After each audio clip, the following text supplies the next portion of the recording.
African രാജ്യമായ ടോഗോയിൽ കടൽ കൊള്ളക്കാർ റാഞ്ചിയ ചരക്കു കപ്പലിൽ കാസർഗോഡ് സ്വദേശിയും ബേക്കൽ അമ്പങ്ങാട് കോട്ടപ്പറയിലെ രജീന്ദ്രൻ ഭാർഗവൻ ഉൾപ്പെടെയുള്ള സംഘത്തെയാണ് റാഞ്ചിയത്. കഴിഞ്ഞ 17-ന് ലോമേ തുറമുഖത്ത് നിന്ന് കാമറൂണിലേക്ക് പോകുന്നതിടെയാണ് മലയാളികൾ ഉൾപ്പെടെ 18 ജീവനക്കാരുള്ള കപ്പൽ കടൽ കൊള്ളക്കാർ റാഞ്ചിയത്. വിവരങ്ങളുമായി ജോസഫ് അഗസ്റ്റിൻ ചെയ്യുന്നുണ്ട്. ജോസഫ്, വാർത്തയുടെ കൂടുതൽ വിശദാംശങ്ങൾ.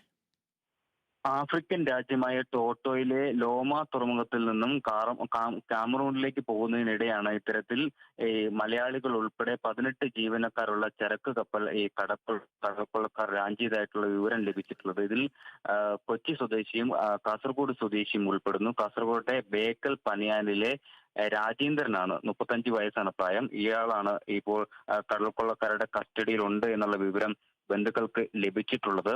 എന്തായാലും ഈ മാസം 17-നാണ് കപ്പൽ റാഞ്ചിയതായി ഈ കമ്പനി അധികൃതർ ഈ രാജേന്ദ്രന്റെ ബന്ധുക്കളെ അറിയിച്ചത്. എന്തായാലും മുംബൈ ആസ്ഥാനമായിട്ടുള്ള മെരിടെക് ടാങ്കർ മാനേജ്മെന്റ് ചരക്കുമായി പോകുമ്പോഴാണ് ഇത്തരത്തിൽ കപ്പൽ റാഞ്ചുന്ന അവസ്ഥയുണ്ടായത്.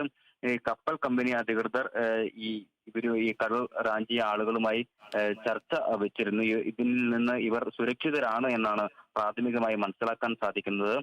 വിദേശകാര്യമന്ത്രി അതുപോലെ തന്നെ എംപിമാർ ഉൾപ്പെടെയുള്ള ജനപ്രതിനിധികൾ ഇടപെട്ട് എത്രയും വേഗം ഇവരെ മോചിപ്പിക്കണമെന്ന ആവശ്യമാണ് ഇപ്പോൾ ബന്ധുക്കൾ ഇപ്പോൾ മുന്നോട്ട് വയ്ക്കുന്നത്. ഇതുമായി ബന്ധപ്പെട്ട് ഇവർ മുഖ്യമന്ത്രി അതുപോലെ തന്നെ കേന്ദ്രമന്ത്രിമാർക്കെല്ലാം തന്നെ നിവേദനവും നൽകിയിട്ടുണ്ട്. ആതിര.